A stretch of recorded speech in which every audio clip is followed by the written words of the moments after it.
500 साल की तपस्या के बाद एक मंदिर बन रहा है और 2 साल 2.5 साल के अंदर अगर ऐसा हो जाएगा तो जब पुजारी का आचरण कभी बिगड़ता है ना, राम मंदिर में किसी पुजारी ने पैसे नहीं चुराए। तो जब जिन मंदिरों में चोरी होती है और लगातार हम चोरी करवाने पे मजबूर कर रहे हैं, जो लोग वहां थे शायद वो धर्म उनके लिए वही होगा, उनको लगता होगा तो ठीक है, अगर हम इतना ले जा रहे हैं तो उसमें क्या है। आपको जिन लोगों की नियुक्ति करनी थी, एक तो वो लोग सही होने चाहिए थे। आज राम मंदिर में 2 तरह के पुजारी, एक को 37,000 रुपए तनख्वाह मिलती है, एक को। दरअसल और जब राम मंदिर का मामला हुआ तो उस समय जो खबरें आई, ये खबरें बड़ा मन खराब करती थी कि किसी ने कहा मैंने कागभूषुंडी दान किया वो नहीं मिल रहा है, किसी ने कहा कि रामायण सोने की दान की वो नहीं है, चांदी की सिल्ली दान की वो नहीं है। ये चीजें बड़ा मन खराब करती हैं क्योंकि हमारे तो कहते हैं ना, एक हाथ दान करे तो दूसरे हाथ को पता भी नहीं लगना चाहिए। तो क्या स्थिति ऐसी हो गई थी इसलिए ये बात सामने आई? देखो, अगर ये व्यवस्था खत्म हो जानी थी, अगर कैश में इतनी गड़बड़ियां हो रही हैं तो दान पात्र हटाओ, QR कोड लगाओ। मंदिर है क्या आखिर, और मंदिर क्यों होना चाहिए? इन सब के बीच में एक ऐसी इकाई का निर्माण होता है जो सीधे धर्म से जुड़ी थी लेकिन समाज के लिए कार्य कर रही थी। ऐसी किसी भी संगठन संरचना को हम मंदिर कहते हैं। मंदिर में शिक्षा हो रही थी, मंदिर में नृत्य हो रहा था, मंदिर में दान की व्यवस्था हो रही थी, मंदिर में जानवरों का ख्याल रखा जा रहा था, मंदिर में वैद्य बैठा करते थे। तो मंदिर एक मॉल था। तो सक्षम लोगों का दान, अगर वो बहुत भारी संख्या का दान है तो 100% वो डे टू डे खर्चे में नहीं रखा जाता है। देखिए, सच्चाई ये है कि जब शिरडी साईं बाबा के मंदिर बनना शुरू हुए और भीड़ वहाँ बढ़नी शुरू हुई तो धर्म में एक चिंता हुई। डिजिटल युग है, AI आ गया है, इसका क्या इम्पैक्ट आप धर्म पे देखते हैं? परंतु जो चीज अमूर्त रूप में है, और धर्म में बहुत कुछ अमूर्त है, मूर्त रूप में बहुत सारी चीजें, अमूर्त रूप में बहुत सारी चीजें हैं। तो साकार को तो समझा लोगे, निराकार को कैसे समझाओगे? भावना आप कभी नहीं समझा सकते। होता क्या है ये AI कभी नहीं समझा पाएगा। नमस्कार, द अर्चना शो में आपका स्वागत है। अगर हम धर्म की बात करते हैं तो धर्म से हम पूजा, विश्वास, आस्था इसको जोड़ते हैं। लेकिन अगर मैं कहूं कि धर्म से लाखों लोगों का घर चलता है, धर्म लाखों करोड़ों की अर्थव्यवस्था का भी एक आधार होता है। जब किसी मंदिर में घंटी बजती है तो सिर्फ पूजा नहीं होती, बल्कि होटल भरते हैं, टैक्सी चलती हैं, जो कारीगर हैं उनको काम मिलता है, प्रसाद बनता है, जो फूल वाला मंदिर के बाहर बैठता है उसके घर में पैसे जाते हैं। तो मंदिर एक पूरे शहर को जीवित कर देता है, उसमें रौनक ला देता है। क्या है मंदिर की अर्थव्यवस्था, जिसे टेम्पल इकोनॉमी कहते हैं? मंदिर कैसे चलते हैं? मंदिर क्यों जरूरी है? मंदिर की जो व्यवस्था है वो कैसे चलती है? और जो ये खबरें आ रही हैं कि मंदिर के चढ़ावे में, दान में घपलेबाजी हो रही है, ये सब क्यों होता है? इस पर बात करने के लिए आज हमारे साथ हैं भव्य श्रीवास्तव। हमें बहुत बहुत स्वागत है। Thank you. Bhavya religion world के फाउंडर हैं। भव्य इकलौते मैं कह सकती हूँ दुनिया के, देश के नहीं, इकलौते होंगे जो आपको रिलीजन जर्नलिस्ट, धर्म के जर्नलिस्ट, क्योंकि ये बीट होती नहीं है, मैंने भी नहीं सुनी इतने सालों में, भव्य जानते कि नहीं है, लेकिन भव्य हैं। और भव्य धर्म को, आज के धर्म को जानते हैं, प्रासंगिक तौर पर जानते हैं और उस पर बात करते हैं गहनता से, उसमें उनकी रुचि भी है। भव्य, मंदिर को लेकर, राम मंदिर का इश्यू हुआ, बहुत सारी बातें चल रही हैं जी, लेकिन सबसे पहले तो यही कि मंदिर है क्या आखिर, और मंदिर क्यों होना चाहिए? इस सवाल के जवाब के पहले मैं आपको हिंदू धर्म के 4 महत्वपूर्ण पक्षों को, धर्म, अर्थ, काम, मोक्ष, धर्म के बाद सीधे अर्थ आ जाता है। तो यानी जब हम इस विचार को सोचते हैं कि धर्म क्या है, धर्म के भीतर की बहुत सारी गतिविधियां क्या हैं, क्योंकि धर्म मूलतः 3 जगहों से चल रही है। संतों से चल रहा है, शास्त्रों से चल रही है, यानी पुस्तकों से चल रही है, और मंदिर से चल रहा है। अब इस मंदिर में आश्रम भी आ जाता है, मठ भी आ जाते हैं, और मंदिर में तीर्थ भी आ जाते हैं। तो 3 मूल पिलर से मूलतः आज का धर्म संचालित हो रहा है। और धर्म के ठीक बाद जो अर्थ का पक्ष है वो इतना महत्वपूर्ण है कि जब हमारे देश में गुरुकुल की व्यवस्था एकदम वन में हुआ करती थी, तब भी उसको चलाने के लिए अर्थ की व्यवस्था समाज का एक पक्ष करता था। राजा करता था उस समय मूलतः। अब मंदिर नाम की जो इकाई है समाज में, वो इस वजह से है कि वहाँ एक देवता का वास है। वहाँ लोगों की आस्था है कि देवता यहाँ तो प्रकट हुए हैं, या हमारे पुराणों में जैसा वर्णित है कि देवता के विभिन्न खंड हुए और वो यहाँ आए, या देवता के विभिन्न रूप हुए, और उनसे जुड़े तमाम तरह की पुराणों में कथाएं, 1 लाख से ज़्यादा कथाएं हैं जो हमारे पुराणों में लिखी हुई हैं कि कब किस देवता ने कहाँ कहाँ कैसे वास किया। इसमें सप्तऋषियों का भी जिक्र आता है कि सप्तऋषियों ने कैसे विभिन्न मंडलों को बनाया, विभिन्न जगहों पर गए, कश्यप ऋषि उधर गए, अगस्त ऋषि इधर गए, इस तरह की भी बातें आती हैं। जब मानव समाज धर्म के प्रति उसकी मूल भावनाओं को समझ रहा होगा, समाजशास्त्रीय तौर पर जब उसकी धारणाएं बन रही होंगी प्रकृति को लेकर, सूर्य चंद्रमा को लेकर, और जो भी विकसित ज्ञान हो रहा होगा, तो वो ज्ञान कहीं ना कहीं आना था। पुस्तकों में आने से पहले श्रुति स्मृति की परंपरा जब तक रही है, और उसके बाद भी जब वो संगठनों में परिवर्तित हुआ है, तब भी इन सब के बीच में एक ऐसी इकाई का निर्माण होता है जो सीधे धर्म से जुड़ी थी लेकिन समाज के लिए कार्य कर रही थी। ऐसी किसी भी संगठन संरचना को हम मंदिर कहते हैं।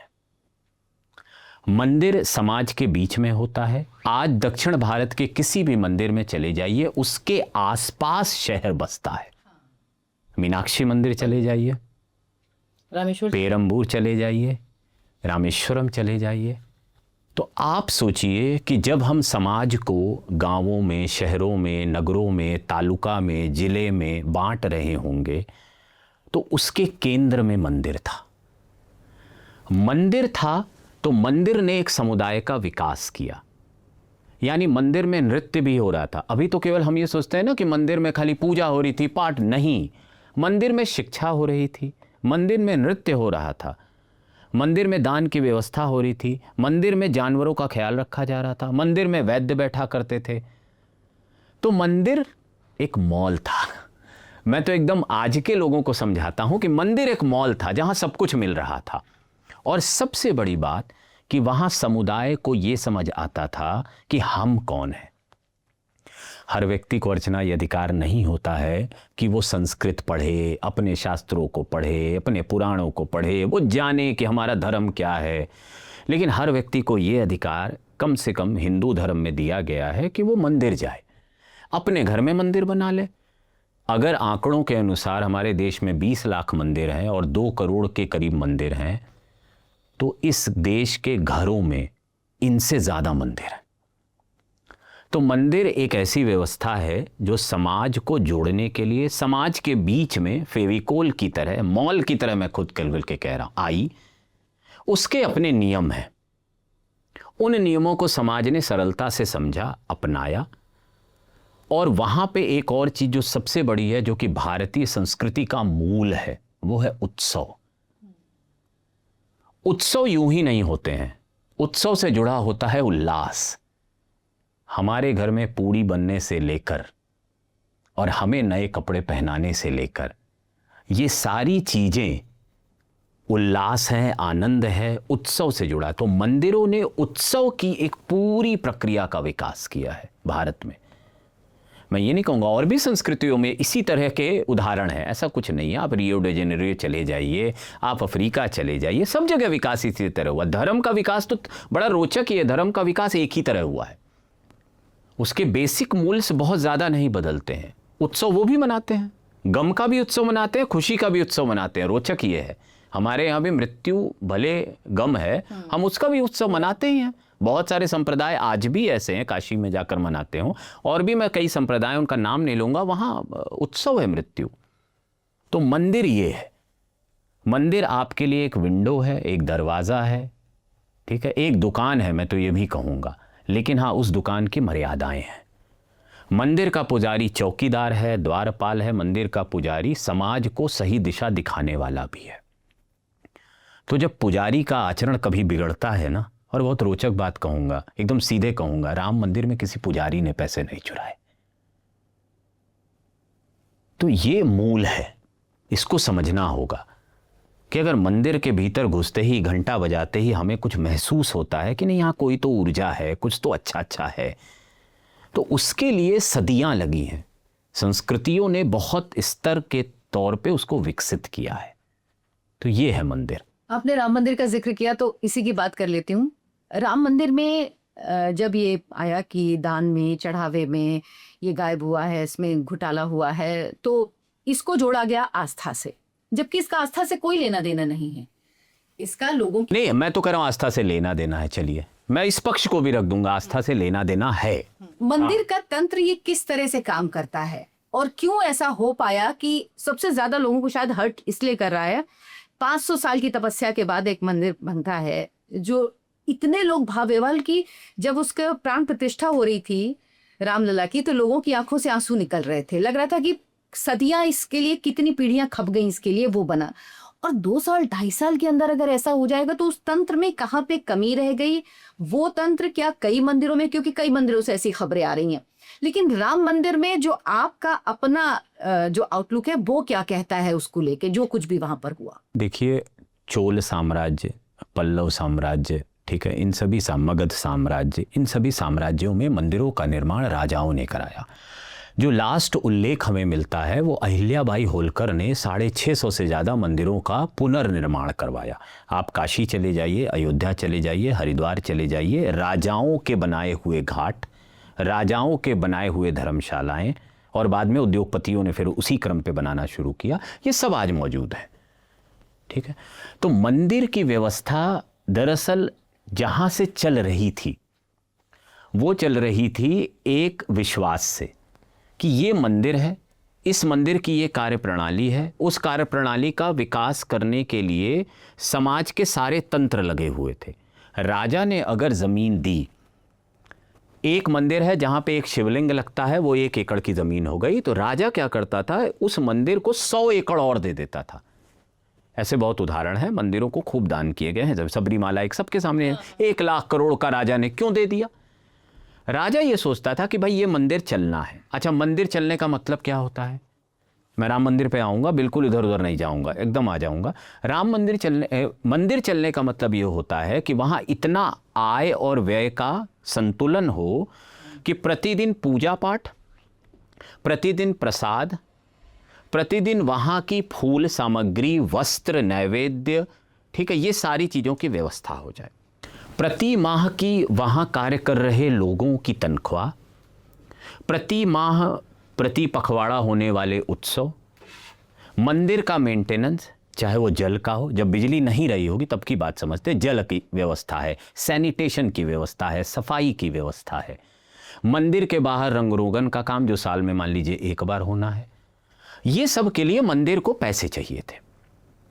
एक सूत्र बताया गया, दान से पैसे आ जाएंगे। मान लीजिए हर मंदिर में दान नहीं आया, तो राजा जैसी जो व्यवस्था होती थी वो एक व्यवस्था कर देती कि 100 एकड़ 10 एकड़ इनको ये ज़मीन दे दो, यहाँ खेती करके। आज भी श्री बांके बिहारी मंदिर की कोठा में 1.5 एकड़ ज़मीन पड़ी है जिसपे खेती होती है।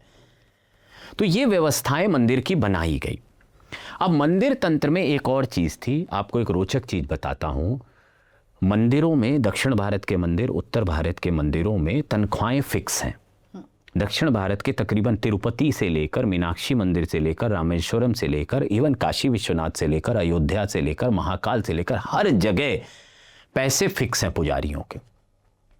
ये पैसा 20,000 से लेकर 90,000 रुपए के बीच में पूरे भारत में यही क्रम काम करता है।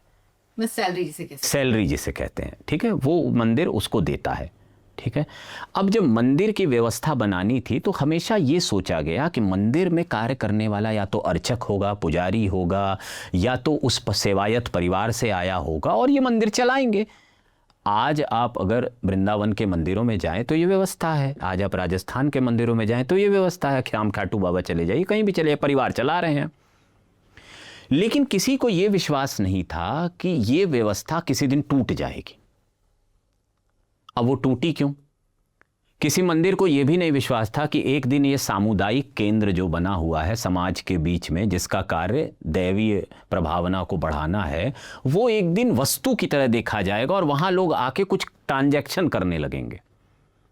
ये जो वीआईपी कल्चर की आप बात करते हो ना, पैसा देकर दर्शन की बात करते हो, ये सब ट्रांजैक्शनल चीजें हैं भगवान के नाम पे। ये मूल व्यवहार है ही नहीं। भगवान क्या, कौन वीआईपी। लेकिन ये व्यवस्था पहले सेवायतों ने, पुजारियों ने बनाई। इवन बहुत सारे मंदिरों ने इसको कैश भी किया। वीआईपी लाइन के लिए 2000 रुपये ले लिए, 200 रुपये ले लिए, इस तरह की व्यवस्था। अभी मैं मीनाक्षी अम्मन टेम्पल गई थी या जगन्नाथपुरी गई थी, तो वहां पे बाहर बाकायदा लोग होते हैं जो आपसे कहते हैं कि आप 1000 रुपए दे दो, 2000 रुपए दे दो, इतनी लंबी जो भीड़ है हम आपको और मैंने मीनाक्षी अम्मन टेम्पल में ऐसे ही दर्शन किया था पहली बार, क्योंकि वहां बहुत उस वक्त भीड़ थी। तो एक ये व्यवस्था भी चलती है अलग से। हाँ, तो पहले मूल प्रश्न पे आते हैं कि मंदिर चलते कैसे हैं। तो राजा ने एक व्यवस्था बना दी, राजा ने एक व्यवस्था कर दी, कुछ दान की व्यवस्था वहाँ चल रही थी, ठीक है। अंदर को कुछ प्रकल्प ऐसे चल रहे थे जिनसे कुछ धन मान लीजिए आ जाता है। अगर गौशाला चल रही है, गुरुकुल चल रहा है, तो उसमें भी दान के नाम पे पैसे आते हैं और उनसे एक व्यवस्था चलाई जा रही थी। इस व्यवस्था से ना फिर धीरे धीरे समाज का व्यवहार जब बदलता है, थोड़ा सा भौतिकवादी हो जाता है, और ये बहुत ज़्यादा पीछे की बात नहीं है, तो व्यक्ति ने डिमांड करना शुरू कर दिया। डिमांड किया तो डिमांड को कैटर करने के लिए आपको बाहर के लोग लाने पड़े व्यवस्था में। ये बाहर के लोग कभी जान नहीं पाए, ये भले ब्राह्मण हो, मैं तो स्पष्ट कह रहा हूं, लेकिन ये समझ नहीं पाए कि दरअसल जिस मर्यादा से एक पुजारी परिवार, अर्चक परिवार या वहां सेवायत जो है वो काम कर रहा है, वो मर्यादा का ट्रांसफर नहीं हो पाया। तो काम की व्यवस्था के लिए हमने बैंकों को ले आए, हमने बैंकों को लगाया, ठीक है, बैंक के कर्मचारी काम करने, क्योंकि हमें लगा ना कि हम तो बड़ी भौतिक व्यवस्था बना रहे हैं और मंदिर कभी भौतिक था ही नहीं। हम मंदिर को भौतिक वस्तु मान, जैसे आज गुरुओं को हम भौतिक मान लेते हैं, लगता है हमारी तरह तो हैं, आईफोन यूज करते हैं, चार्टर में घूमते हैं।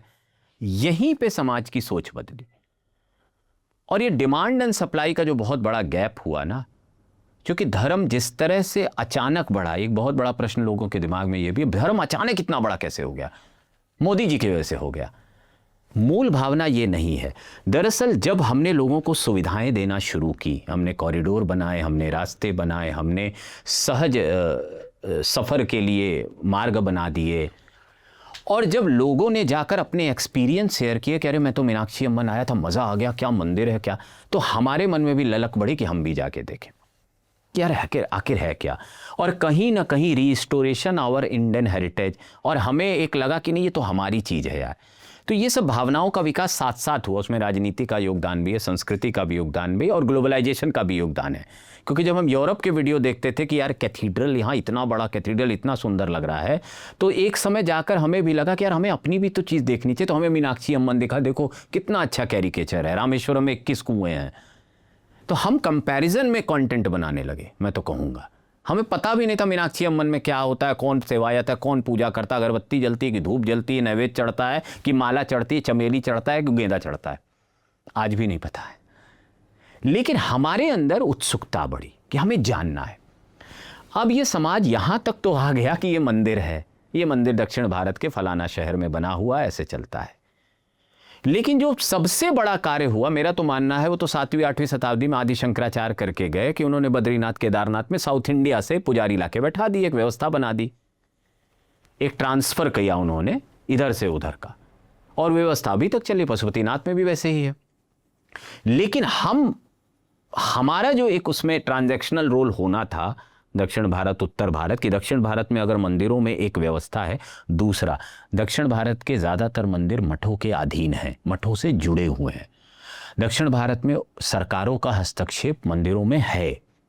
आज भी तिरुपति का ईओ जो होता है, एग्जीक्यूटिव ऑफिसर, वो सरकार बनाती है। ट्रस्टीज कोई भी बन सकता है। भारत में बहुत सारे लोग उस मंदिर के ट्रस्टी बनते हैं, पर उनकी पावर्स लिमिटेड है, और उसने एक पूरा इकोसिस्टम बना दिया। तो जब जिन मंदिरों में चोरी होती है और लगातार खबरें आ रही हैं और सब लोग दुखी हैं, तो दरअसल उस समय हम मंदिर को तो देखते हैं, अपने आचरण को नहीं देख रहे हैं। हम चोरी करवाने पे मजबूर कर रहे हैं। हम 500,000 रुपया देकर आए थे दर्शन के लिए। तो जब तक समाज दोनों ओर से नहीं सोचेगा ना कि चलो ठीक है वो तो चोरी कर रहा है, दूसरा एक पक्ष, जिन अधार्मिक तो नहीं कहूँगा, लेकिन जिन ऐसे लोगों को रखा जाता है इन कामों में, उनकी तनख्वाह पे भी विचार किया जाना चाहिए। सारी मीडिया में है कि राम मंदिर के कर्मचारियों को कितनी तनख्वाह मिलती थी। क्या 20,000 रुपए में किसी का घर चलता है? लेकिन भाभी ये आधार कैसे हो सकता है? फिर जो करोड़ों का घोटाला करते हैं वो कैसे कर लेते हैं? क्योंकि ये तो व्यक्ति के उस पर निर्भर करता है ना। आपको 2 लाख रुपए मिलेंगे तो वो भी आपको कम लग सकते हैं, 20,000 भी कम लगेंगे, किसी को 2 करोड़ भी कम लगेंगे। जब एक व्यवस्था हम बनाते हैं और ये कहते हैं कि सेवा भाव से काम करना है, ठीक है, सेवा भाव से लोग आते हैं व्यवस्था में काम। एनजीओ सेक्टर, देश में 30 लाख से ज़्यादा एनजीओ हैं। सबको ये पता है कि एनजीओ का दिया हुआ पैसा 100 रुपया 35 रुपया ही गांव तक पहुंच पाता है। तो जब हम व्यवस्था बना रहे होते हैं, जब हम ट्रेनिंग दे रहे होते हैं, आज राम मंदिर में 2 तरह के पुजारी हैं, एक को 37,000 रुपये तनख्वाह मिलती है, एक को 42,000। जितने 24 नए बच्चे रखे गए हैं वो 42,000 रुपये तनख्वाह पाते हैं। तो जब आप एक अर्चक को, पुजारी को ये मानते हो कि उसे 40,000 रुपया मिलना है, वहीं एक व्यक्ति जो 8 घंटा 10 घंटा काम करने जा रहा है, और मैं उनका बचाव नहीं कर रहा हूं, मैं हर मंदिर के लिए कह रहा हूं, बचाव तो किया भी नहीं जा सकता है। बात ये नहीं है कि आस्था की चोरी की या दान की चोरी की, बात ये चोरी की। मेरा पैसा चुराया ना तुमने। तो मैं तो ये कह रहा हूं कि जब आप इतना सोच रहे हो तो उस व्यक्ति की तनख्वाह 20,000 क्यों है, 40,000 क्यों नहीं है?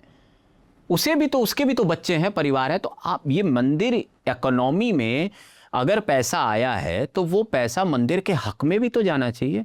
आज देश में इतनी बड़ी लड़ाई चल रही है कि सुप्रीम कोर्ट में जाकर लोग ये कह रहे हैं कि मंदिरों को सरकार के नियंत्रण से बाहर लाना है। चलिए ले आते हैं, उसके बाद व्यवस्था कौन बनाएगा?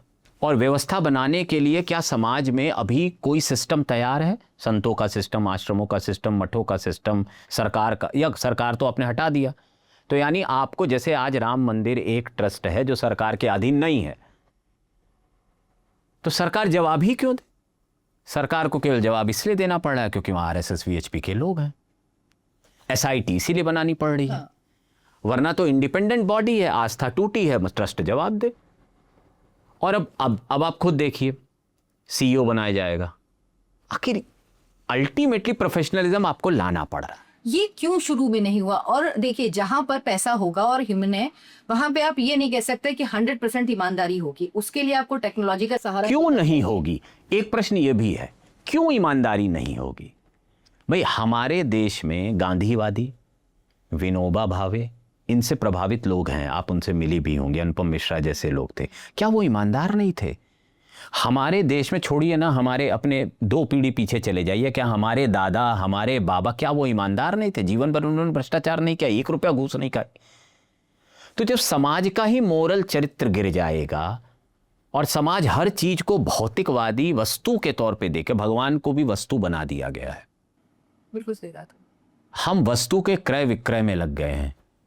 और समाज में जब एक फॉल्सिफाइड नोशन आ जाएगा कि अमीरी का मतलब होता क्या है, अंबानी की अमीरी या एक रील बनाने वाले इन्फ्लुएंसर की अमीरी, दोनों हमें बराबर सी लग रही है। यार, दोनों लोकप्रिय हैं, हम मानक ही नहीं गढ़ पा रहे हैं समाज में। और इन सब के पीछे का जो मूल भाव है कि हमें धर्म ही नहीं समझ आ रहा है। देखिए, धर्म की समझ अपनी होती है। जो लोग वहां थे, शायद वो धर्म उनके लिए वही होगा। उनको लगता होगा इतना पैसा आ रहा है जब मंदिर में, तो ठीक है, अगर हम इतना ले जा रहे हैं तो उसमें क्या है। बहुत लोग ऐसा सोचते हैं। इसीलिए इस व्यवस्था को ठीक करने के क्या तरीके हो सकते हैं जो किए जाने चाहिए थे पहले दिन से, जो नहीं किए गए? तो व्यवस्था को ठीक सीधे तरीके से किया जाना था कि आपको जिन लोगों की नियुक्ति करनी थी, एक तो वो लोग सही होने चाहिए थे, और वो लोग आपको चुने जाने थे पारदर्शी प्रक्रिया से। किसी के रेफरेंस पे लोग नहीं रखे जाने थे। आप एक राम मंदिर चला रहे हैं, एक व्यवस्था है, अगर महाकुंभ में वहाँ बहुत ज़्यादा भीड़ बढ़ जाती है तो आपने एक सिक्योरिटी गार्ड कंपनी से लोगों को मंगा के पैसे गिनवाने लगे। ये नहीं होना चाहिए था। और जिन मंदिरों में व्यवस्था है, व्यवस्था कैसे काम करती है, इसको समझ लेना था। इसी देश में बहुत सारे ऐसे उदाहरण हैं। भाई, आज तिरुपति मंदिर में अगर एक बोर्ड है, एक ईओ ऑफिसर काम करता है, एक इंजीनियर काम करता है, एक अगर आर्किटेक्ट काम करता है, तो एक व्यवस्था वहाँ बोर्ड बनाया गया है। वो बोर्ड के नीचे फिर कर्मचारी काम करते हैं, उस कर्मचारी के नीचे फिर अर्चक काम करते हैं, फिर और स्टाफ काम करता है। 600-650 करीब कर्मचारी वहाँ पे हैं। तो अगर वो व्यवस्था तो आप वहीं से उठा सकते थे, कॉपी के पेस्ट कर लेते। लेकिन मेरा ये मानना है ये सब इस वजह से नहीं हो पाया क्योंकि राम मंदिर बनने के बाद किसी की भी तैयारी ये नहीं थी कि अभी प्रायोरिटी है मंदिर पूरा करो। अभी प्रायोरिटी ये थी कि मंदिर, चूंकि इतना भावनात्मक वो है कि जल्दी जल्दी लोगों को दर्शन कराओ। अभी पूरा मंदिर बना भी नहीं है सही से देखा जाए। अभी तो 5 मंदिरों के अभी उद्घाटन हुए हैं, राष्ट्रपति आके राम रक्षा का उद्घाटन करके गई हैं। तो उनको बिल्कुल ये आभास नहीं था कि हम जो नियुक्ति कर रहे हैं, और मेरा मानना है कि अगर केंद्रित सत्ता हो जाएगी, ये एक दिक्कत भी है, जो कि वहां सबको पता है केंद्रीय सत्ता हो चुकी थी, उसके भी दुष्परिणाम है। क्योंकि एक व्यक्ति क्या क्या देख सकता है। और क्यों ऐसी व्यवस्था बनानी? क्यों बनानी, ये असली सवाल है। क्यों ऐसी व्यवस्था बनानी और जब है? आपके पास उदाहरण है, ऐसा नहीं पहली बार बड़ा मंदिर बना है, इतने बड़े बड़े मंदिर हमारे देश में चल रहे हैं। जो व्यवस्थाएं थी, हमारे देश का संविधान भी बना तो बाकी देशों के संविधान देखे गए, पढ़े गए। तो जब आपके पास एक व्यवस्था बनी हुई है तो आपने उसको क्यों नहीं, उसमें बल्कि और सुधार करके आपको व्यवस्था लागू करनी चाहिए थी। हाँ, तो ये एक सहज प्रतिक्रिया है आपकी। अब जैसे एक उदाहरण लेते, स्वामीनारायण, 1800 मंदिर, हर मंदिर इतना बड़ा है, कैसे चलती है व्यवस्था? भाई, गुजरात का एक समुदाय एक गुरु के प्रभाव में, ठीक है, एक संप्रदाय का निर्माण कर देता है। वो संप्रदाय समय के साथ इतना बड़ा हो जाता है कि प्रमुख स्वामी ने अपने जीवन में 1100 मंदिर बनाए थे, और उनके जाने के बाद महंत स्वामी जी, उन्होंने 1800 मंदिर हो गए। तो मैंने भी ये जानने की कोशिश की कि मंदिर चलते कैसे हैं। तो मुझे बताया गया कि हर मंदिर को एक इंडिपेंडेंट इकाई माना जाता है। उसका एक कोठारी होता है, एक पद है उनका, कोठारी। अच्छा, उनके यहाँ एक और मर्यादा है कि वो स्त्री से बात नहीं करते हैं, फोन पे भी नहीं करते हैं, और पैसा नहीं छूते हैं। तो मैंने कहा, अगर पैसा नहीं छूता है कोठारी तो फिर कैसे होता है? तो उन्होंने कहा, हम गृहस्थों को लगाते हैं, और उनके यहाँ एक टर्म है धर्मादा। धर्मादा गुजराती का टर्म है, हिंदी होता है धर्म के लिए किया हुआ दान। तो वो गृहस्थों का उनको कॉल आउट करते हैं कि भाई एक मंदिर अहमदाबाद में खुलने जा रहा है, और जो गृहस्थ इससे जुड़ना चाहते हैं वो आगे आए। अब गृहस्थ अगर सक्षम है तो वो दान भी दे सकता है, और ये पूरी व्यवस्था ऐसी ही चल रही है। इवन गृहस्थ ये तक तय कर सकता है कि मैंने अगर 1 लाख रुपया दिया है तो ये आपके इस मंदिर के भोजन में जाएगा, आपके मंदिर की मूर्ति में जाएगा, आपके मंदिर के इस मद में जाएगा, और तो और वो कहता है कि ये पैसा इस मंदिर में ना जाए तो मैं आपके कॉर्पस फंड में ये पैसा देना चाहता हूं। इतनी सारी वो दी जाती है। ऑप्शंस आपके पास इतने होते हैं कि आप किस अब दान देने वाले को क्या लगता है कि मैंने चाहा कि मैं प्रभु के लिए ये करूं, इस मंदिर ने मुझे ऑप्शन दिए, तो मेरा दान सही जगह चला गया, और मंदिर ने एक इकोसिस्टम बनाया। अब कोठारी, जो स्वामीनारायण का हर मंदिर का एक कोठारी है, वो इस व्यवस्था को देखता है कि गृहस्थों को इन्वॉल्व करके प्रतिदिन कैसे दान का पैसा गिना जाए, प्रतिदिन वो कैसे, देखिए हर जगह दान, हर जगह कैश गिनना है। इंटरेस्टिंगली ये है कि देखो, अगर ये व्यवस्था खत्म हो जानी थी, अगर कैश में इतनी गड़बड़ियां हो रही हैं तो दान पात्र हटाओ, QR कोड लगाओ।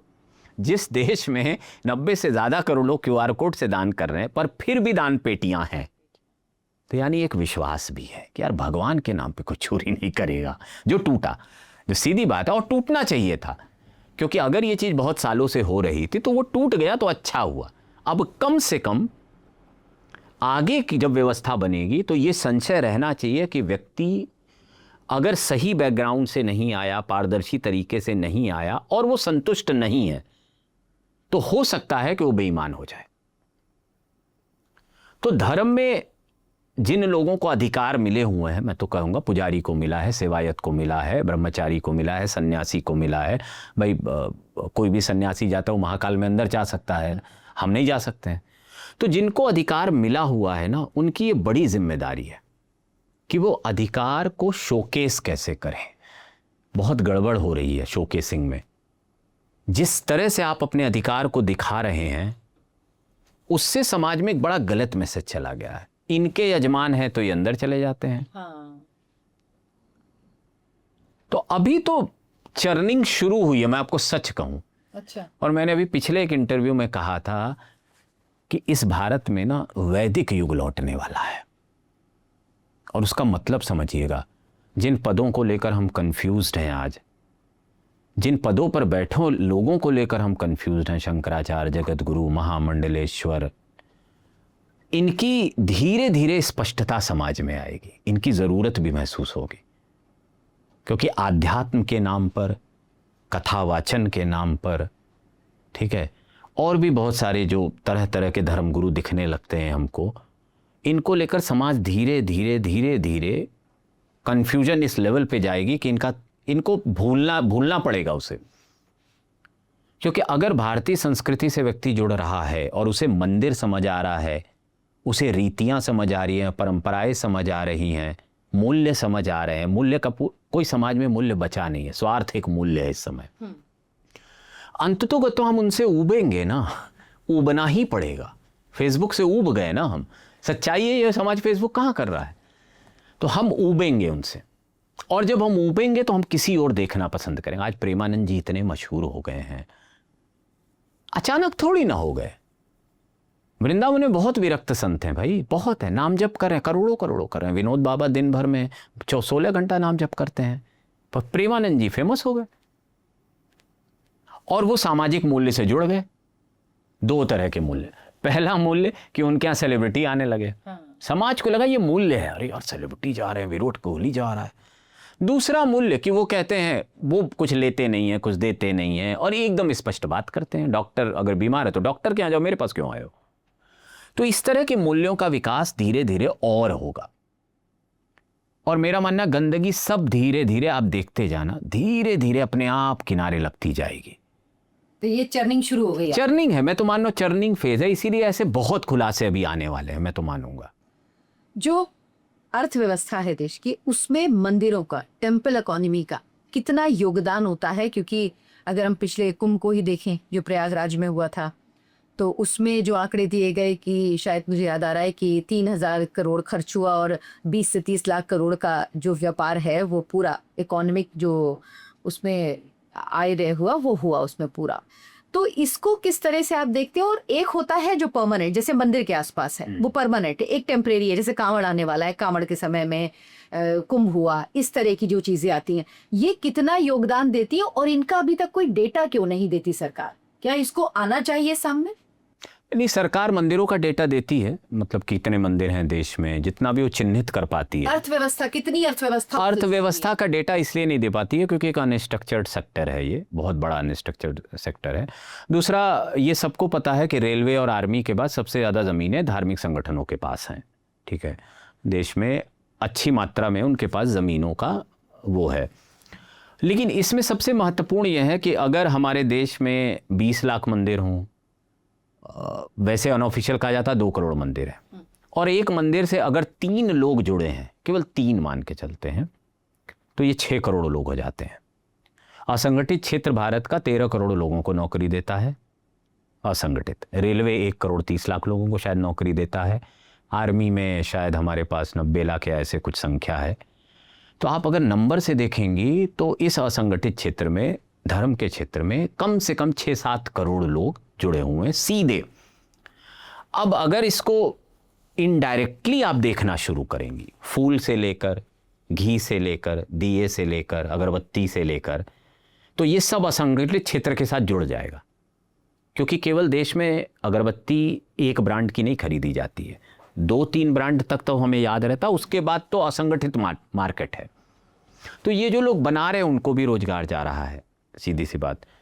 तो ऐसे में, लेकिन हाँ, यहाँ पे एक मूल ये भी है कि एक संगठित क्षेत्र से बनने वाला देसी घी वो भी यूज़ हो रहा है, एक असंगठित क्षेत्र से बनने वाला देसी घी वो भी यूज़ हो रहा है। तो सरकार अगर आंकड़ा निकालने जाए तो एक कन्फ्यूजिंग आंकड़ा आ जाएगा, मेरा अपना मानना है, और ऐसा हो सकता है फिर ये लगेगा धर्म ही सबसे बड़ा है। अमेरिका में सबसे ज़्यादा दान धार्मिक संगठनों को मिलता है, ऑफिशियल है। भारत में सबसे ज़्यादा CSR का दान एजुकेशनल इंस्टीट्यूशंस को मिलता है। अब गौर करिएगा कि भारत में कम से कम 150 ऐसे धार्मिक संगठन हैं जो एजुकेशनल इंस्टीट्यूट चलाते हैं। सुत्तूर मठ, JSS कॉलेज, 300 कॉलेजेस चलते हैं उनके, 5 यूनिवर्सिटीज़ चलती हैं। अम्मा माता अमृतानंदमयी, उनकी यूनिवर्सिटी भारत में नंबर 3 पे है, ठीक है। नारायणी अम्मा, जिनका सोने का पूरा मंदिर है, वो 300 इंस्टीट्यूट चलाते हैं। ऐसे आप हर मठ के पास, साउथ इंडिया में स्पेशली ये काम ज़्यादा हुआ है क्योंकि वो संगठित तौर पर धर्म का एक सस्टेनेबल मॉडल बना रहे थे, मैं तो ये कहूँगा। क्योंकि धर्म समय के साथ बदला भी, लोगों को लगा कि अगर हम समाज में सीधे प्रवेश नहीं करेंगे, उनकी सेवा नहीं करेंगे, तो ये हमसे कट जाएंगे। नर सेवा नारायण सेवा की एक जो बात कही जाती है, तो चाहे अम्मा हो, चाहे सदगुरु हो, चाहे शिशी हो, शिशी 1296 स्कूल चलाते हैं फ्री। तो इस चीज़ को समझना होगा। लेकिन हाँ, इसका कोई, मैं ऐसे संगठन वाइज आंकड़ा बता सकता हूँ कि गायत्री परिवार के 4000 आश्रम है और 4000 आश्रमों में शिक्षा चल रही है।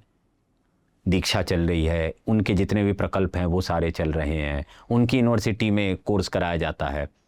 तो भारत में ना चाहते हुए भी 100 से ज़्यादा यूनिवर्सिटी धार्मिक संगठनों के पास हैं।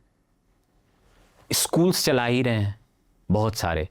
इसी शहर में, आपके शहर में दिल्ली में महर्षि अरविंदो का भी स्कूल है, अम्मा माता अमृतानंदमयी का भी स्कूल है, और भी कई ऐसे पीठ हैं जिनके स्कूल यहाँ पे चल रहे हैं। शंकराचार्य, कांची शंकराचार्य का भी स्कूल चल रहा है यहीं पे बसंत कुंज में। तो दूसरा मैं तो ये कहूँगा कि कभी भी ना धार्मिक संगठनों को ना क्लेम की आदत नहीं रही है। मैं आपको, आज भी वो व्यवहार है। कोई साधु ये नहीं कहता है कि आज कितने लोग को भोजन करा दिया, नहीं कहता है। मैं तो अभी भी नहीं देखता हूँ भाई। और आप जाइए तो आपको बिना भोजन किए आने नहीं देंगे, तो आप भले ही कुछ ना दीजिए लेकिन वो आपको खाली हाथ। तो ये संस्कार है ना। बिल्कुल। अब ये संस्कार घट इस वजह से रहा है क्योंकि इस संस्कार, मैं तो ये कहूँगा, जब आश्रम बना करते थे, आप किसी भी ऋषिकेश के आश्रम में चले जाइए, पहले वहाँ टॉयलेट नहीं होते थे आश्रमों में। ज़्यादा नहीं, 30 साल पहले गुरु कहते थे कि मल गंगा में नहीं जाएगा, आपको मल करना पीछे जाके पहाड़ में करिए। वो तो अब की व्यवस्थाएं ऐसी हो गई हैं कि टॉयलेट भी बनाना पड़ रहा है। तो बहुत सारे आश्रमों ने एक सस्टेनेबल मॉडल बनाया था। उसमें गौशाला होती थी, गुरुकुल होता था, योग कराया जाता था, आयुर्वेद का काम होता था, ठीक है। और वहाँ पे और भी जितनी गतिविधियाँ हो सकती हैं उसके अनुरूप वो सब वहाँ हुआ करती थी। उनका एक सस्टेनेबल मॉडल था। मान लीजिए अगर 10 गुरुकुल के बच्चे पढ़ रहे हैं और 5 गायें पल रही हैं, तो 25 लीटर दूध आया, उससे गुरुकुल के बच्चों की दूध बन गई। चाय तो पहले नहीं बनती थी, मान लीजिए अब चाय बन गई। तो ऐसी व्यवस्था आप हर आश्रम में पाएंगे, और ये सदियों का विकास है। मैं ये नहीं कहूँगा 4 दिन में बन गया। अब उसमें विचलन है, उसमें बहुत सारे नए चैलेंजेस आ रहे हैं। जो गुरु मैनेजर हो गए हैं आजकल, तो मैं तो कहूँगा आश्रम संभाल रहे हैं, कौन कमरा किसको दिया, ये किसको दिया, अरे वो VIP आ रहे हैं उनके लिए वो कमरा खुलवा दो, ये व्यवस्थाएं हो गई हैं। उसकी एक बेसिक वजह ये भी है समाज में कि उनके खर्चे बढ़ गए हैं। अगर आश्रम को मेंटेन करना है तो 6 लाख की बिजली जा रही है, 1.5 लाख की बिजली जा रही है, चलिए पानी का बिल जा रहा है, जल कर जा रहा है, टैक्स कर जा रहा है, जा ही रहा है। आमदनी के स्रोत बढ़े नहीं, क्योंकि जिसे दान देना था, मान लीजिए एक आश्रम से 100 पैतृक परिवार जुड़े हुए हैं, उन 100 पैतृक परिवारों का अब जो एक्सपोजर है वो और गुरुओं के प्रति हो गया है। ये सब भी बहुत कुछ चल रहा है अंदर। कथाओं की व्यवस्थाओं को हम बहुत बड़ा होते हुए देख रहे हैं, लेकिन इस देश में ये भी स्थिति है कि बहुत सारे कथावाचकों को कथा ही नहीं मिलती है। मेरे पास तो डेटा है, तो मैं जानता हूं कि बहुत सारे कथावाचक आज भी कथा के लिए परेशान हैं, लेकिन कुछ लोगों के पास 3-3 साल की कथाएं बुक। तो ये धर्म का असंतुलन है। मैं तो कहूँगा थोड़ा असंतुलित मामला अभी चल रहा है कि बैलेंस नहीं हो रहा। पहले एक बड़ा मंदिर आसपास के 10 मंदिरों की व्यवस्था देखता था, ये भी सिस्टम रहा है भारत में, अभी भी देखता है, ऐसा नहीं है कि नहीं देखता। आज अखाड़ों के पास, जूना अखाड़ा के पास, महानिर्वाणी के पास, निरंजनी के पास सैकड़ों मंदिर हैं, और वो व्यवस्था चलाते हैं। जिस मंदिर में ज़्यादा पैसा आ रहा है वहाँ से लेके छोटे वाले को दे देते हैं, ऐसे चलता है। हाँ, ये जग जाहिर नहीं है। और दूसरा, वो बताना भी नहीं चाहते हैं, क्योंकि उन्हें नहीं लगता है कि ये नॉलेज जानकर आप क्या करेंगे। सही बात है।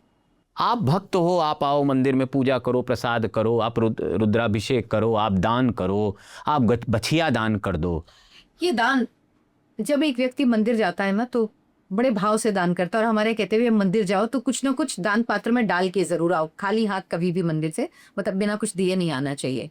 तो जो ये दान करते हैं वो हर व्यक्ति जानना चाहता है कि उसका क्या होता है, क्योंकि आपने बताया बहुत सारे प्रकल्प चलते हैं, लेकिन उस दान के पैसे का क्या होता है दरअसल। और जब राम मंदिर का मामला हुआ तो उस समय जो खबरें आई, ये खबरें बड़ा मन खराब करती थी कि किसी ने कहा मैंने कागभूषुंडी दान किया, वो नहीं मिल रहा है। किसी ने कहा कि रामायण सोने की दान की, वो नहीं है। कहाँ करके सोने चांदी की सिल्ली दान की, वो नहीं है।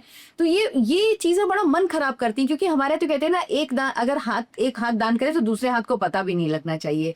तो क्या स्थिति ऐसी हो गई थी, इसलिए ये बात सामने आई? देखिए, राम मंदिर का पर्टिकुलर बात करेंगे, वहाँ जितना भी दान आया 3000 करोड़ रुपया, उसमें से 1800 करोड़ रुपया तो निर्माण में लग चुका है। बाकी पैसा रखा हुआ है जिससे डे टू डे की व्यवस्थाएं चल रही हैं, ठीक है। लेकिन आम मंदिरों में जब दान का, एक तो देखिए मंदिर में ना प्रसाद हमेशा आपको फ्री मिलता है, पर प्रसाद फ्री बनता नहीं है। घी लगता है, बेसन लगता है, कुछ भी उसमें ड्राई फ्रूट्स पड़ते हैं, एक हलवाई लगता है, ट्रांसपोर्ट का भी पैसा लगता है। तो मंदिर की मूल व्यवस्था क्या है? 4-5 मद हैं जिनमें मंदिर पैसा खर्च करता है, बड़े से लेकर छोटे तक। ठीक है, पहला मद ये है कि प्रतिदिन भगवान की सेवा में अगर 8 बार उनकी आरती, 3 बार आरती हो रही है, 6 बार आरती हो रही है, तो हर बार उनकी आरती के लिए जितनी चीज़ों का प्रबंध करना है, नैवेद्य का करना है, घी का करना है, बाती, वो सबका एक बजट है। जैसे कुछ मंदिरों में ये बजट प्रतिदिन 22,000 का है, 24,000 का है, इस तरह के एक बजट फिक्स है। वो पैसा प्रथम चाहिए। अगर वो प्रतिदिन का 20,000 का भी बजट है, तो अगर आप 1 महीने का 6 लाख का बजट हो जाता है, पहली चीज़। दूसरा, वस्त्र एक महंगी, मतलब वस्त्र यूं ही नहीं भगवान को पहना दिया जाते, जो बना रहा है कारीगर का वो है।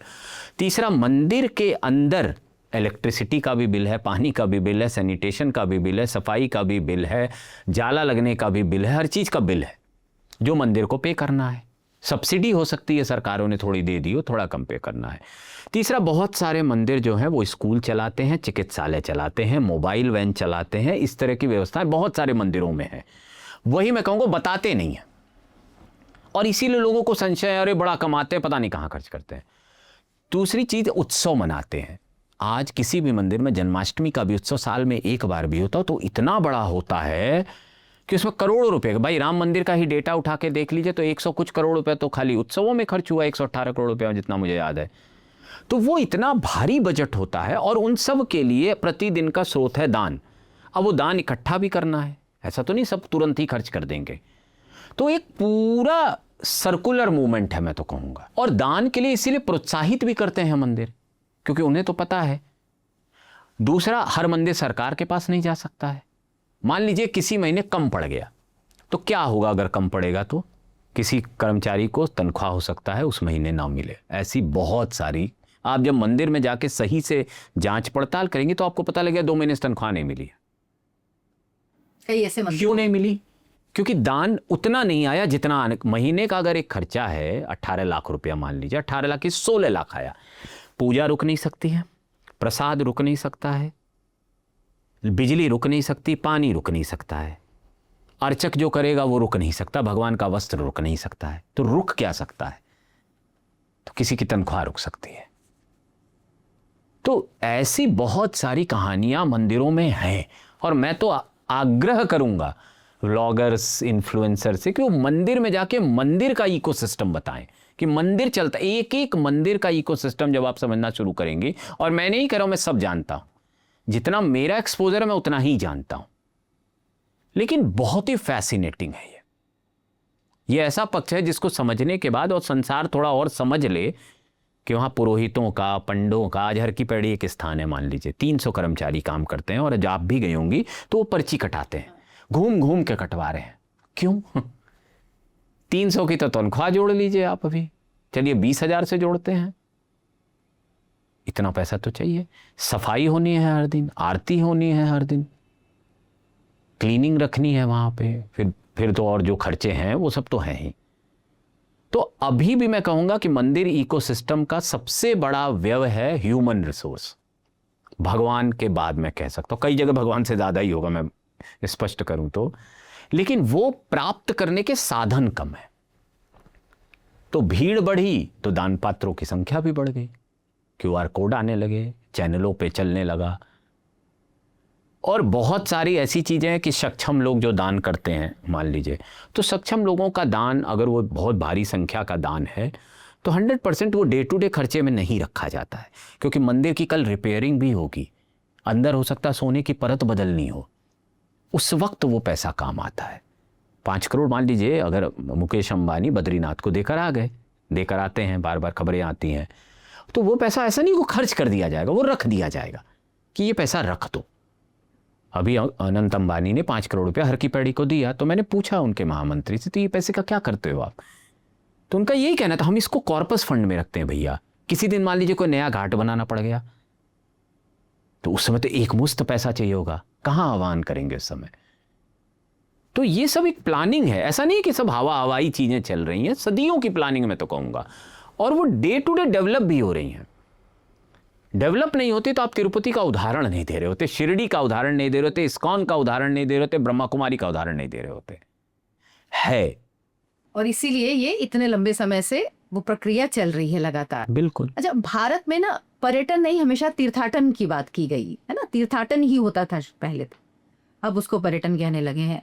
तो इस वक्त आप इस तीर्थाटन को इस अर्थव्यवस्था के लिए कितना बड़ा इंजन मानते हैं, और क्या आपको लगता है कि पिछले 12-15 साल में, 10 साल में इसमें बदलाव आया है? क्योंकि मैं खुद कई जगह गई हूँ जहाँ, जिन मंदिरों में मैं पहले गई, सालेसर बालाजी हो या खाटू श्याम जी हो, इनमें मतलब मैं जब गई थी तो उतर के आराम से दर्शन करके अब गई, तो वो इतनी लंबी लंबी लाइन, तो मैंने कहा ये क्या हो गया भाई, चमत्कार। आपको ये क्या लग रहा है कि ये क्या चीज है, और ये कितना बड़ा ये बूम आप इसमें देख रहे हैं? नहीं, ये तो आंकड़े हैं कि भारत के 60% जो टूरिज़्म है उसका 60% स्पिरिचुअल टूरिज़्म हो गया है, ठीक है। और मैं ये मानूंगा कि लोगों में एक ये विचार आ गया है कि मुझे अपनी जगह देखनी है। जो काम पहले हमारे माता पिता वृद्धावस्था में वानप्रस्थ आश्रम में करते थे कि तीर्थ में जाकर तीर्थ देखना है, वो अब जवानी का काम हो गया है। और उसके पीछे मूल वजह यह है कि थोड़ा सा चेतना का विकास हुआ है, सोशल मीडिया की वजह से हुआ हो, ठीक है, चाहे हमारे धर्मगुरुओं की वजह से हो, उनका बड़ा योगदान है इसमें। आज अगर हम ब्रज की इतनी महिमा समझ रहे हैं, और मैं भी टीवी में रहा हूँ, मैंने भी महाकाल देखा है, माँ के बिहारी देखा है, जब वहाँ 100 लोग नहीं होते थे। तो आज हमें इन धर्मगुरुओं का शुक्रिया कहना चाहिए, मानिए चाहे मत मानिए, इन लोगों ने इन जगहों की गरिमा महिमा बढ़ाई है, ब्रज की महिमा बढ़ाई है। आज ब्रज लगता है, ब्रज पहुंचते ही लगता है जैसे कोई चमत्कार हो जाएगा। ऐसा था तो नहीं। अयोध्या हम जब जाते हैं तो हमें लगता है जैसे साक्षात राम जी खड़े हैं हमारे सामने। तो ये सब भाव हैं हमारे।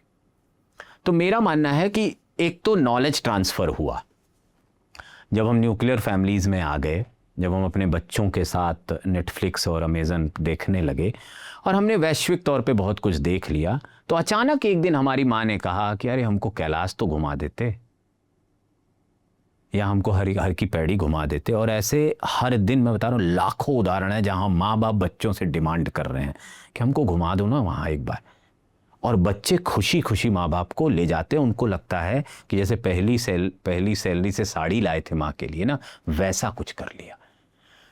क्योंकि बच्चे वो जो बेसिक सामाजिक मूल्य था उससे थोड़े खिसक गए थे, खिसके हुए हैं, वो भागा भागी में है, कमाने में है, प्रमोशन में है, तमाम चीज़ों में।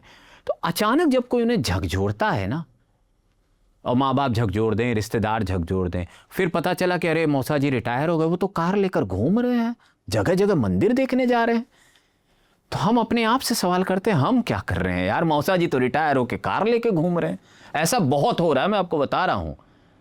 हर परिवार में कोई ऐसा प्रति मिलेगा, अरे रिटायर होके तो केदारनाथ गए थे, बद्रीनाथ चले गए थे, कार से चले गए थे, और हमें आश्रम गुड़गांव नहीं जा पा रहे हैं। तो ये वो नए आभास है ना जो हमें हो रहे हैं कि यार कुछ तो गड़बड़ है बॉस। तो हम उसकी गिल्ट में, मैं तो कहूँगा गिल्ट में मंदिर जा रहे हैं। अच्छा, दूसरी एक चीज़, पहले हमें लगता था कि मंदिर जाएंगे तो एक व्यवहार करेंगे, ठीक है, सबरीमाला गए तो हम धोती कुर्ता लपेटेंगे और अंदर जाएंगे, दर्शन करके चले आएंगे, प्रसाद मिल जाएगा, अपनी दुआ मांगे। अब हमें एक नया व्यवहार मिल गया, फोटो खिंचाएंगे, रील बनाएंगे, और रील लोग देखेंगे। हालत ये होगी कि कहीं बैन लगाना पड़ रहा, भाई केदारनाथ में मत बनाओ मत। तो एक नया व्यवहार और मिल गया कि चलो, एक कारण और मिल गया कि चलो अपना गिल्ट तो मिटा लेंगे, ठीक है, पुण्य भी कमा लेंगे, यात्रा भी हो जाएगी, औरों को भी दिखा देंगे।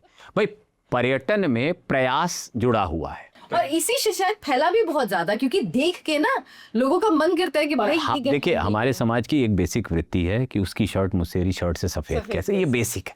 तो लगता है अरे फलाने अगर धर्म करके आए, अब काशी चले गए, तो लगता है यार हमें भी करना चाहिए। क्यों करना चाहिए अभी उसका प्रश्न नहीं है, क्योंकि हम क्या छोटी मोटी मनोकामना लेकर जाएंगे, वही तो मांगेंगे भगवान से। जिसकी बनाई हुई पूरी सृष्टि में हम जाकर केवल एक छोटा सा अंश मांगते हैं, और अभी भी नहीं समझते हैं कि उसी की सृष्टि में, उसी की रचना में जी रहे हैं। तो तुम मांग क्यों रहे हो? तो उसे पता ही है तुम्हें क्या चाहिए, और तुम्हें दे रहा है, वो हर व्यक्ति को दे रहा है ना भाई। इतना टाइम है क्या उसके पास कि 1 अरब लोगों की दुआएं सुन ले? अगर ईश्वर ऊपर बैठकर कहीं देख रहा है, नहीं है भाई, चित्रगुप्त के पास भी नहीं है इतना कर्म लिखने का टाइम, कोई परम कंप्यूटर नहीं लिख सकता है। तो ऐसे में अगर हम ये मान रहे हैं कि वो हम उसी की रचना है, हम उसी का अंश हैं, कितनी सुंदर बात। मैं बार बार सोचता हूँ कि आदि शंकराचार्य ने कहा अद्वैत सिद्धांत, मैं आत्मा हूँ, मैं परमात्मा हो सकता हूं। आप समझ रही, अहम ब्रह्मास्मि, इतनी पावर कि मैं परमात्मा हो सकता हूं भाई, और मैं समझ ही नहीं पा रहा हूं। तो ये बहुत महीन बात है कि और हमारे शास्त्रों में ऐसा लिखा है कि चलो आप मंदिर ना जा पाओ तो उसकी पुंडीर को भी अगर आप देख लोगे तो आपको दर्शन माना जाता है। इसीलिए हमेशा वो सोने का बनाया जाता है, बहुत चमकता हुआ दिखाया जाता है। ऐसा तक कहा गया कि भाई मंदिर हर कोई नहीं मंदिर जाने के आचरण भी तो है ना। मैं तो कह रहा हूँ आधे लोग बिना नहाए मंदिर जा रहे होंगे आज को। क्या पुण्य कमा लोगे तुम, धक्का मार के दर्शन कर रहे हैं। भगवान को 500 रुपये में दर्शन पाओगे तुम, और फिर दर्शन पाके घूम के फोटो खींचोगे उनके साथ। तो अंदर बैठा हुआ जो भी है तो उसे ना समझ आ रहा हो, लेकिन तुम अपना गिल्ट निकाल रहे हो। तुमको भी दिखाना है कि आई ऑल्सो एग्जिस्ट। प्रॉब्लम अभी एग्जिस्टेंस की भी हो गई है समाज में कि मैं भी एग्जिस्ट करता हूं। वैलिडेशन चाहिए कि मैं भी हिंदू हूं।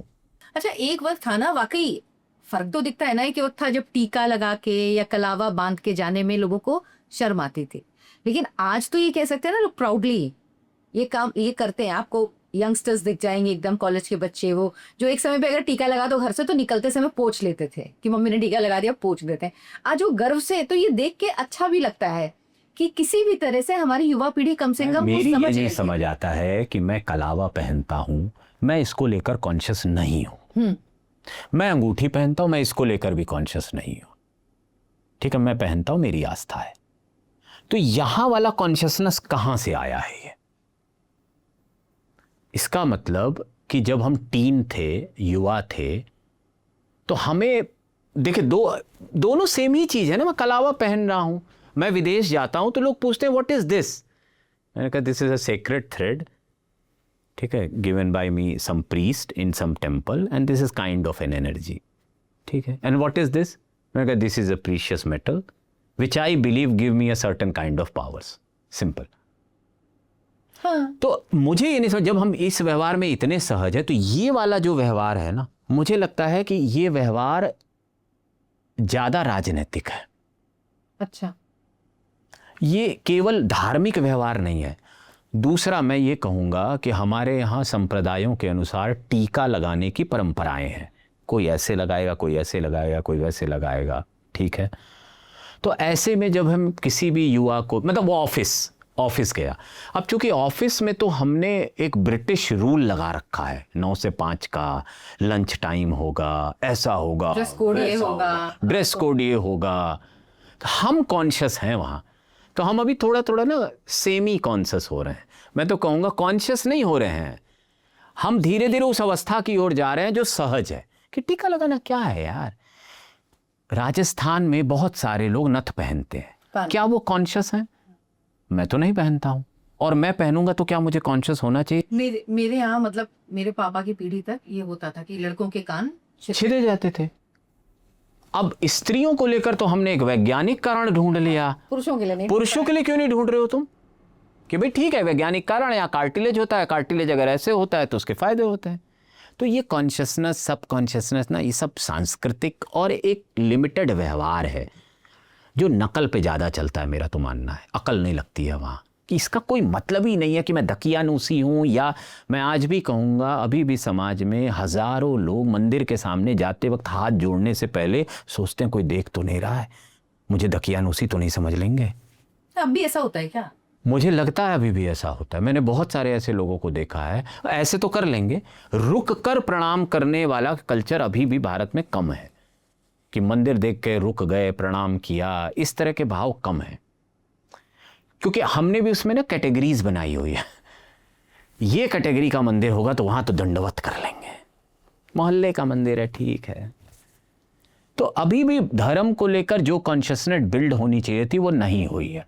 अच्छा, जो एक कॉरिडोर बन रहे हैं, जैसे काशी विश्वनाथ कॉरिडोर हो, महाकाल लोक हो, इनके बनने से उस मंदिर की व्यवस्था पे, वहां लोगों के आने पर उनकी सुविधाओं में कितनी बढ़ोतरी होती है। और कई बार कहा जाता है कि इसमें जो पैसा लग रहा है वो सरकार लगा रही, सरकार क्यों लगा रही है?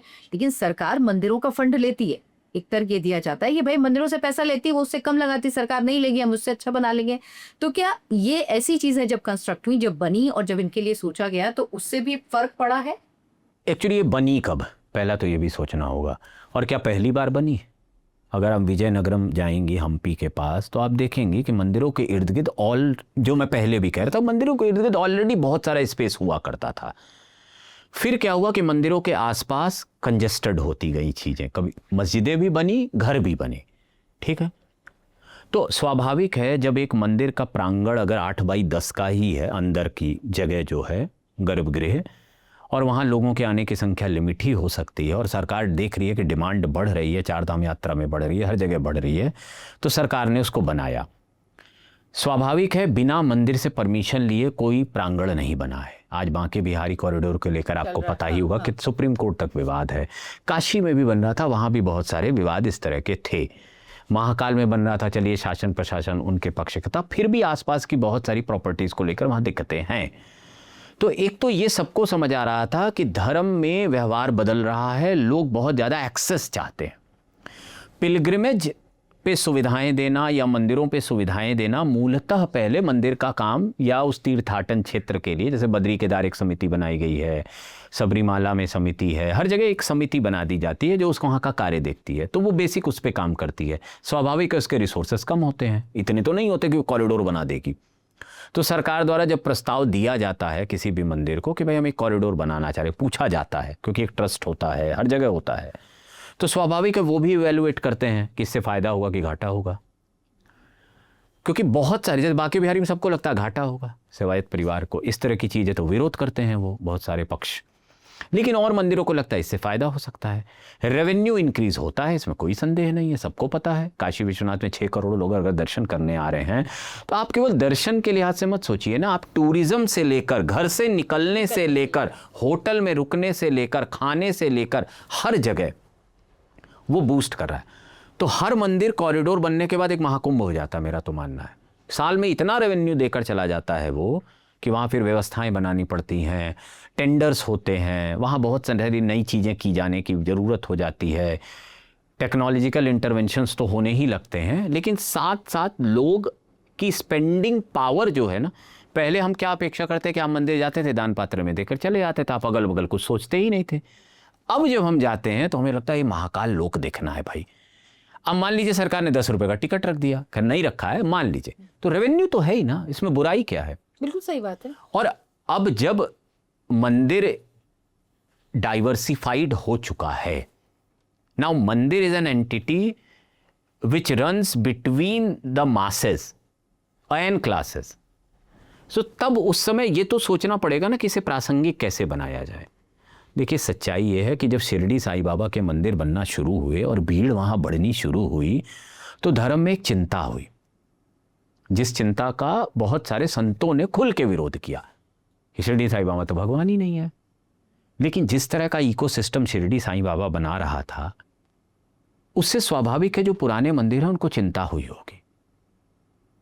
तो कहीं ना कहीं मैं ये नहीं कहूँगा कोई किसी के कंपटीशन में है, वो अपना बना रहे थे, स्वामीनारायण ने बनाया, इस्कॉन ने बनाया, सब ने अपनी व्यवस्थाएं दी, लेकिन जो पैतृक या जो दैवीय आधार वाले मंदिर हैं, ज्योतिर्लिंग हो गए, शक्तिपीठ हो गए, उन पे एक व्यवस्था देने की ज़रूरत थी।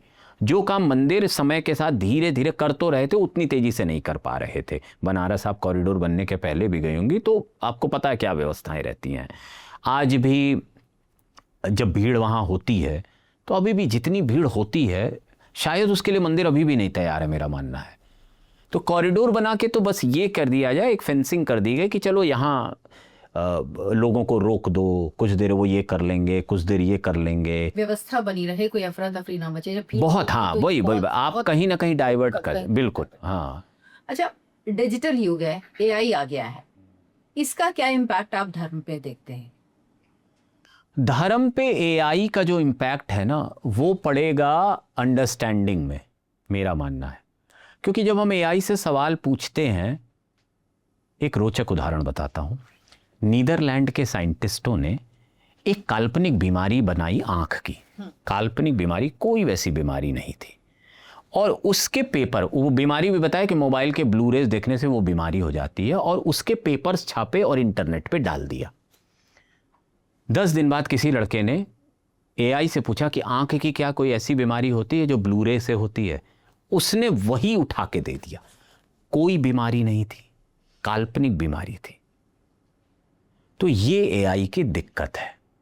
जिस रेफरेंस से ये ले रहा है, जिस दिन हमारे सारे वेद, सारे पुराण, सारे शास्त्र, सारे ग्रंथ, 1 लाख से ज़्यादा हिंदू धर्म में ग्रंथ हैं, ये सही से कोडिफाई होके एआई पे चले गए तो मैं एक क्षण को मान लूंगा कि वो सही जवाब दे देगा। लेकिन जब केवल रेफरेंस पेपर्स ही जाएंगे, इंग्लिश ट्रांसलेशन ही जाएगा, तो उसकी एक क्षमता है। दूसरा, आपने देखा होगा आजकल इस तरह के वीडियो आ रहे हैं, लोग सर पे लगाकर काम कर रहे हैं और एआई रीड कर रहा है। इस तरह के वीडियो नोएडा की कुछ फैक्ट्रीज में चल रहे हैं। तो कल को मान लीजिए हमने पुजारी के सर पे लगा दिया और वो पूजा कर रहा है और एआई ने ये रीड किया, अच्छा इस तरह पूजा करते हैं, ये ऐसे घुमाते हैं, ये अगरबत्ती ऐसे करते हैं, ठीक है, उसने रीड कर लिया। लेकिन जो उसके संस्कारगत चीज़ें हैं, जब तक वो पुजारी, चलो वो बता भी दे संस्कारगत कि हमारा जन्म ऐसे हुआ, हमें इस तरह पढ़ाया गया, हमने ये ग्रंथ पढ़े, इससे ये सीखा, ये आरती यहाँ से सीखी, ये आरती के बोल है, परंतु दोनों के बीच में जो एआई कनेक्ट करके आपको रिजल्ट देगा ना, वो कभी भी लर्निंग नहीं हो पाएगी। नॉलेज हो जाएगा, पढ़ लोगे, आप समझ जाओगे, अच्छा आरती ऐसे होती है, 3 बार इधर घुमाना होता है, 3 बार इधर घुमाना होता है। भाव नहीं आएगा, बहुत कुछ मिसिंग होगा। तो धर्म में हर चीज ज्ञान नहीं है। हमारे एक मित्र हैं अजीत मिश्रा जी, एक दिन उन्होंने बड़ी प्यारी बात कही। उन्होंने कहा कि जो संत लोग बोलते हैं ना, वो ग्रंथों में लिखा होता है। और ये बात सुनकर मुझे बहुत देर में सोचता रहा, क्योंकि हमारे संत परंपरा में बहुत सारे अनपढ़ संत रहे हैं जिन्होंने कोई नहीं पढ़ा, पर वो ऐसा ऐसा ज्ञान देकर चले गए। कबीर को ले लीजिए, तो कि हमें समझ नहीं आता इनको इतना ज्ञान कैसे था। तो एक तरीका यह कि पुराण पढ़ के ज्ञानी हो जाओ, शास्त्र पढ़ के ज्ञानी हो जाओ, और एक प्राकृतिक तरीका है कि आप जैसे ही समाज में घूमोगे, लोगों से मिलोगे, एक सर्टेन व्यवहार करोगे, एक चीज के प्रति रुचि दिखाओगे, तो आपका ज्ञान अपने आप विकसित होता जाएगा। और जो लोग आपको सिखा सकते हैं, मैं ये नहीं कह रहा एआई बहुत कुछ सिखा सकता है, हर कोई यूज कर रहा है, परंतु जो चीज अमूर्त रूप में है, और धर्म में बहुत कुछ अमूर्त है, मूर्त रूप में बहुत सारी चीजें, अमूर्त रूप में बहुत सारी चीजें हैं। तो साकार को तो समझा लोगे, निराकार को कैसे समझाओगे? भावना आप कभी नहीं समझा सकते। मेडिटेशन में होता क्या है, ये एआई कभी नहीं समझा पाएगा, क्योंकि फील नहीं कर सकता ना। हाँ, क्योंकि उसके अंदर वो फील, और कोई अपनी फीलिंग बता भी दे, हाँ, तब भी वो उसको वो जैसे एक बहुत सामान्य सी बात कहूं, एक चीज ये भी होगी ना, आपकी जो फीलिंग होगी, मेरी जो फीलिंग होगी, किसी तीसरे व्यक्ति की फीलिंग होगी, वो भी अलग अलग नहीं। जैसे मैं आपको रोचक बताता हूं, जैसे मेरा दर्द और आपका दर्द, दुनिया में दर्द को बताने के लिए कोई वाक्य नहीं है। मेरे सर में जैसा दर्द होता है, जब आप मुझसे कहती हैं कि भव्य मेरे सर में दर्द है, तो मैं सोचता हूं जैसा मुझे होता है वैसे इनको हो रहा होगा, लेकिन ऐसा होता नहीं है। दुनिया में दर्द की व्याख्या ही नहीं की जा सकती है। तो जब इंसान नहीं कर पा रहा है, मेरा पैर कट गया, तो जब आपका पैर कटेगा तो आपको अच्छा ऐसा हुआ होगा, एक्सीडेंट हुआ, तो अभी भी क्योंकि आपका एक्सीडेंट नहीं, मैं आपको सच कहूं, आपका एक्सीडेंट, तो आपको लगता होगा एक्सीडेंट हुआ तो हड्डी टूट गई तो बड़ा दर्द हुआ होगा, लेकिन वो दर्द कैसा हुआ होगा, वो कौन सी कोटि का दर्द होगा, उसमें महसूस कैसा हुआ होगा। मुझे माइग्रेन नहीं है तो मुझे नहीं पता माइग्रेन का पेन क्या होता है। पेन होता है तो मैं अपने उस दर्द से जो डिस्प्रिन से चला जाता उसको माइग्रेन मान लूंगा। तो ये बड़ी दिक्कत है। बहुत सारे भाव ऐसे हैं जीवन के जिनको हम किसी शब्द से, किसी भी चीज से नहीं बता सकते। तो धर्म तो मैं मानूंगा वही भाव है।